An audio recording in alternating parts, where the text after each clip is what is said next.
மலேசியாவில் இளையோர்களிடையே அதிகரிக்கும் பெருங்குடல் புற்றுநோய், நிபுணர் எச்சரிக்கை. இலவச குடிநீர் திட்டத்துக்கு பின்னால் நீர்வள வீணாக்கம் அபாயம், நிபுணர்கள் எச்சரிக்கை. அக்டோபரில் 4ஆம் ஆண்டு கற்றல் மேட்ரிக்ஸ் மதிப்பீடு, 4 லட்சம் மாணவர்கள் பங்கேற்பு. நிலக்கடலை சட்னி தகராறில் மாற்றுத்திறனாளி தங்கையை கொன்ற மூத்த சகோதரி கைது.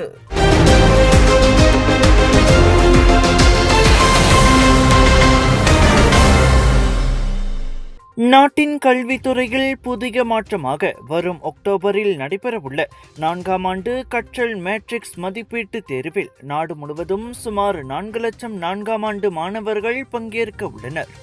4 அடிப்படை பாடங்களான மலாய் மொழி, ஆங்கில மொழி, கணிதம், அறிவியல் ஆகியவற்றை இந்த மதிப்பீட்டு உள்ளடக்கியிருக்கும். இதுவே தாய்மொழி பள்ளிகளில் மேண்ட்ரின் அல்லது தமிழ் மொழி பாடமும் இதில் சேர்க்கப்படும் என தேர்வு வாரியத்தின் இயக்குனர் அப்துல் அசீஸ் மஹ்மத் தெரிவித்தார். ஒவ்வொரு பாடமும் 1 மணி 15 நிமிடங்களுக்கு எழுத்துப்பூர்வமாக சோதிக்கப்படும். சிறப்பு தேவையுடைய மாணவர்களுக்கு விடியளிக்க கூடுதலாக 30 இருந்து 60 நிமிடங்கள் வரை வழங்கப்படும்.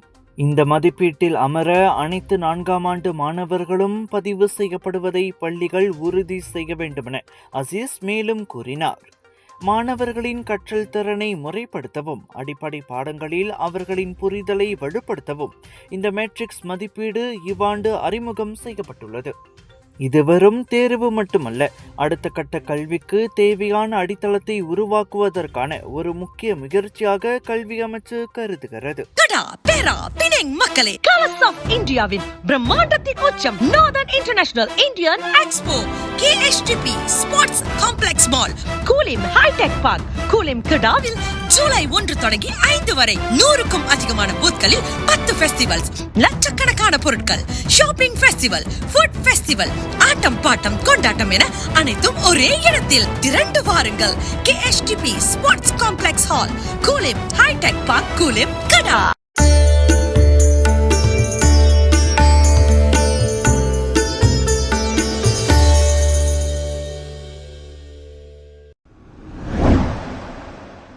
உள்நாட்டு கால்பந்து களத்தில் புதிய வரலாறு படைத்திருக்கிறது பினாங்கு இந்தியன் FC அணி.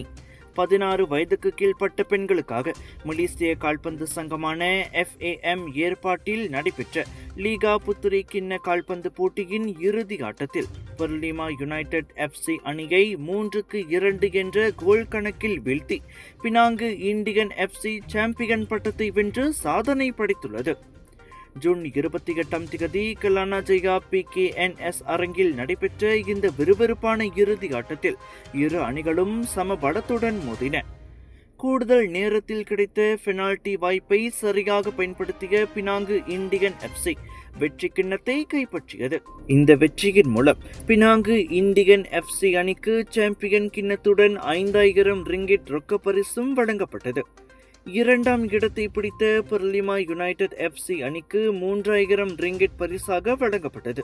இத்தொடரின் சிறந்த வீராங்கனையாக மொத்தம் 15 கோல்களை அடித்து அசத்திய பினாங்கு இந்தியன் FC வீராங்கனை தானுஸ்ரீ தேர்ந்தெடுக்கப்பட்டார். இந்த வெற்றி குறித்து கருத்து தெரிவித்த பினாங்கு இந்தியன் FC தலைவர் ஸ்ரீ சங்கர், இது 5 ஆண்டு கால கடுமையான உழைப்புக்கு கிடைத்த மிகப்பெரிய அங்கீகாரம் என பெருமிதம் கொண்டார். புத்ரி லீக் FAM ஆர்கனைஸ் பண்ணதில் நம்ம சாம்பியன் ஆகிட்டோம். இது டிவிஷன் 1 லீக்கு. இதுதான் நம்மளோட வாட்டி பங்கெடுத்தோம். இது மூலிமா பார்த்தீங்கன்னா முதலாக ஸ்ரீ சங்கரம், நம்மளோட லியோ ஹெட் கோச்சு, என்னோட ஜெனரல் செக்ரட்டரி தினேஷ், இங்கே விடாமல் நம்ம இதை முயற்சி பண்ணுறோம் ஒரு 5 வருஷமாக. இது இன்னைக்கு கனவெல்லாம் நினைவாச்சு இன்னைக்கு. இதுதான் ரொம்ப முக்கியம். நம்ம பிள்ளைங்களுக்கு இது ஒரு நல்ல அங்கீகாரம். இந்த அங்கீகாரம் மூலிமா அடுத்தது இந்த பிள்ளைங்களுக்கு அடுத்த வருஷம் எலிட் ஃபுட்பால் கேமில் அந்த வருஷம் இன்வால்வ் பண்ணுங்க. அதை தவிர இந்த வருஷம் நம்மளோட பிள்ளைங்க 1-2 பிள்ளைங்க நேஷனல் டீமுக்கு வந்தீங்கன்னா இது இன்னும் ஒரு பெரிய சாதனையாக இருக்கும். இதுதான் நம்ம அடிப்படையாக சொல்லிட்டு இருக்கோம். பொம்பளை பிள்ளைங்களுக்கு வாய்ப்பை கொடுக்கணும். அந்த வாய்ப்பை அதுங்க கரெக்டாக பயன்படுத்தி இந்த பிள்ளைங்க அந்த திறமையை காட்டி இந்த வாட்டி நேஷ்னல் FAM ஆர்கனைஸ் பண்ணுற டிவிஷன் 1 புத்ரி லீக்கில் நம்ம பிள்ளைங்க சாம்பியனாக வந்திருக்கு. இது தொடர்ந்து நடக்கணும். இது ஒவ்வொரு ஸ்டேட்லேயும் இருக்கணும். மீஃபா எஸ்பிடி கூட சேர்ந்து செஞ்ச மாதிரி ஒவ்வொரு ஸ்டேட்லையும் நம்ம தமிழ் ஸ்கூல் ப்ரோக்ராம் செஞ்சுட்ருக்கோம் 12 வயசில். இந்த பிள்ளைங்கள்லாம் இதை முயற்சி பண்ணி ஒவ்வொரு ஸ்டேட்லையும் ஒரு தமிழ் பிள்ளைங்க வந்து இந்த மாதிரி விளாண்டு 15 வயசில் வந்து இந்த லீக் வந்துச்சிங்கன்னா அதுங்க திறமையை காமிக்கிறதுக்கு இது ஒரு நல்ல வாய்ப்பு. FAMஇன் இந்த முயற்சி வீராங்கனைகளுக்கு புதிய உத்வேகத்தை அளித்துள்ளது. வரலாற்று சாதனை படைத்த பினாங்கு இண்டியன் FC வீராங்கனைகளுக்கும் பயிற்சியாளர் லியோனார்ட் லாரன்ஸ் மற்றும் குழுவினருக்கும் விளையாட்டு ரசிகர்களின் வாழ்த்துகள் குவிந்து வருகின்றன.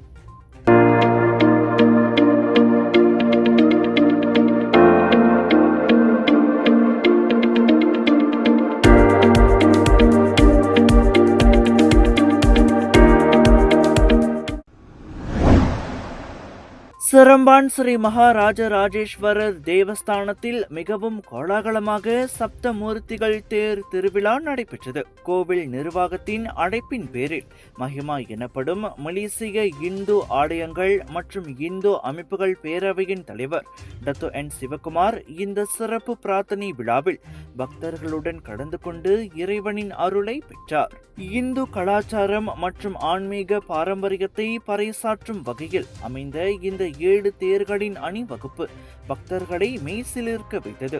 ஒற்றுமையையும் பக்தியையும் மையமாக கொண்டு நடைபெற்ற இந்த தேர் திருவிழாவை மிகவும் நேர்த்தியாகவும் சிறப்பாகவும் ஏற்பாடு செய்திருந்த கோவில் தலைவர் மற்றும் நிர்வாக குழுவினருக்கு சிவகுமார் பாராட்டு தெரிவித்தார். இந்த ஆன்மீக பெருவிழா பக்தர்களிடையே அமைதியையும் நல்லிணக்கத்தையும் செழிப்பையும் கொண்டு வரட்டும் என்று வாழ்த்துகள் தெரிவிக்கப்பட்டுள்ளன. பக்தர்களின் கூட்டு முயற்சியால் தர்மத்தின் பாதையில் இந்த சப்தமூர்த்திகள் ஊர்வலம் வெற்றிகரமாக நிறைவடைந்தது. நாட்டின் தலை சிறந்த மற்றும் புகழ்பெற்ற கலர்ஸ் ஆஃப் இந்தியாவின் பிரம்மாண்டத்தின் உச்சம் the largest northern international Indian expo KHTP sports complex hall Kulim hitech park கெடாவில் ஜூலை 1 தொடங்கி 5 வரை 100க்கும் அதிகமான பூத்களில் 10 ஃபெஸ்டிவல்ஸ், லட்சக்கணக்கான பொருட்கள், ஷாப்பிங் ஃபெஸ்டிவல், ஃபுட் ஃபெஸ்டிவல், ஆட்டம் பாட்டம் கொண்டாட்டம் என அனைத்தும் ஒரே இடத்தில் கெடா பேரா பினாங் மக்களை திரண்டு வாருங்கள். KHTP sports complex hall Kulim hitech park Kedah. Big sale, big discount.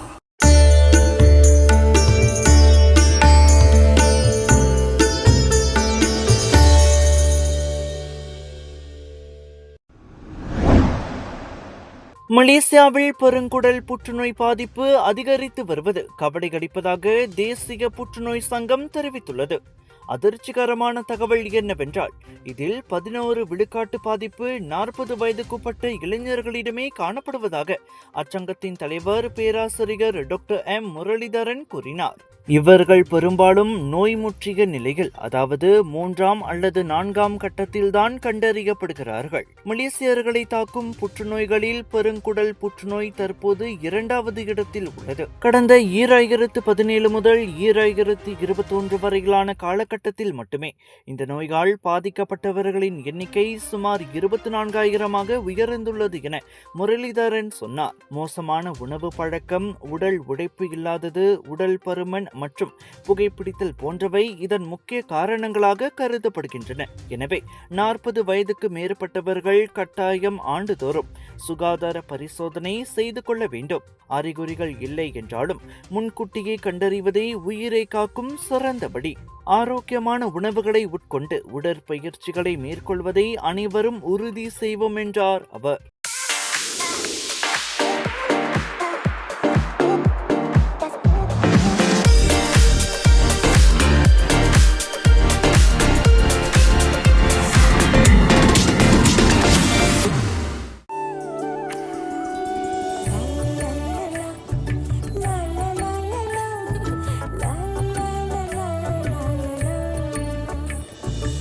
எல்லார் நம்பிக்கையும் நிறைவேறணுங்கிறது தான் ஏன் பிரார்த்தனை. Z Black 3-in-1 ஊதுபத்தி, அசல் 3-in-1 ஊதுபத்தி. பிரார்த்தனை கைகூடும். உணவகங்களில் இலவச குடிநீரை கட்டாயமாக வழங்கும் பரிந்துரை சீனி கலந்த பானங்களின் பயன்பாட்டை குறைக்கும் முயற்சியாக வரவேற்கப்பட்டாலும் அதன் நடைமுறை சாத்தியம் மற்றும் நீண்டகால விளைவுகள் குறித்து நிபுணர்கள் கவலை தெரிவித்துள்ளனர். மலாயா பல்கலைக்கழகத்தின் பொது சுகாதார நிபுணர் பேராசிரியர் டாக்டர் விக்டர் ஹோ, சுத்திகரிப்பு நிலையங்களில் இருந்து வெளியேறும் குழாய் நீர் பாதுகாப்பானது என்றாலும் கட்டடங்களின் குழாய் அமைப்பு மற்றும் நீர் சேமிப்பு சேமிப்பு தொட்டிகள் காரணமாக அதன் தரம் பாதிக்கப்படலாம் என்றார். மேலும் இலவசமாக நீர் வழங்கப்படும் போது அதை சிக்கனமாக பயன்படுத்தும் மனப்பான்மை குறையக்கூடும் என்றும் இதனால் நீர் வளங்கள் வீணாகும் அபாயம் இருப்பதாகவும் அவர் எச்சரித்தார். இதனிடையே இந்த யோசனை நல்ல நோக்கத்துடன் இருந்தாலும் உணவகங்கள் கூடுதல் செலவை ஏற்க வேண்டியதுடன் பான விற்பனை வருமானத்தையும் இழக்க நேரிடும் என்பதால் இது வணிகங்களுக்கும் வாடிக்கையாளர்களுக்கும் சமமான பலனை வழங்கும் தீர்வாக இல்லை என முழுமையான சுகாதாரத்திற்கான நிபுணர் டாக்டர் எம் ராஜன் தெரிவித்துள்ளார்.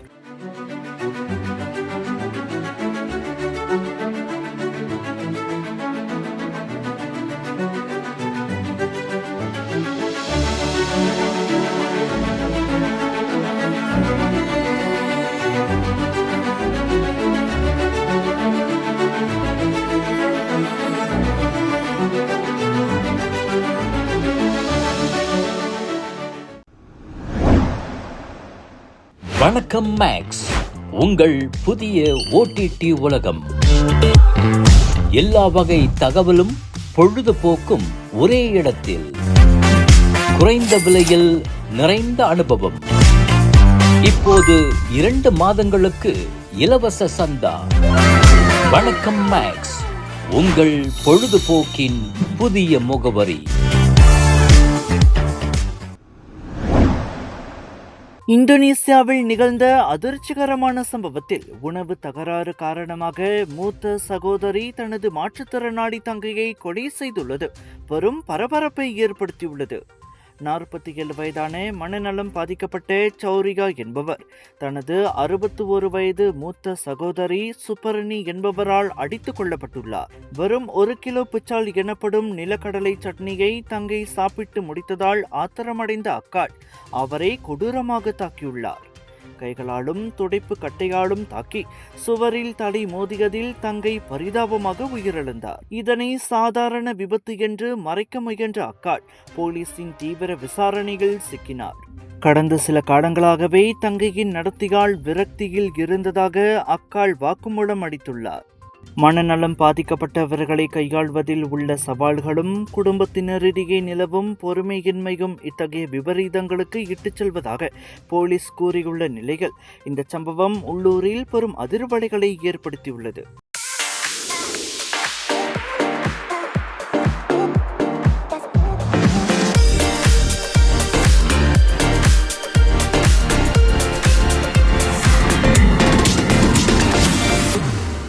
வீனஸ் பிளைண்ட் மசாஜ் இரத்த ஓட்டத்தை சீராக்கவும் உடல் ஆரோக்கியத்தை மேம்படுத்தவும் உதவும் நம்பிக்கையான மசாஜ் சேவை. இன்றைய தொடர்பு கொள்ளுங்கள் திரு மகேந்திரனை. Venus blind massage, Brickfields, Kuala Lumpur.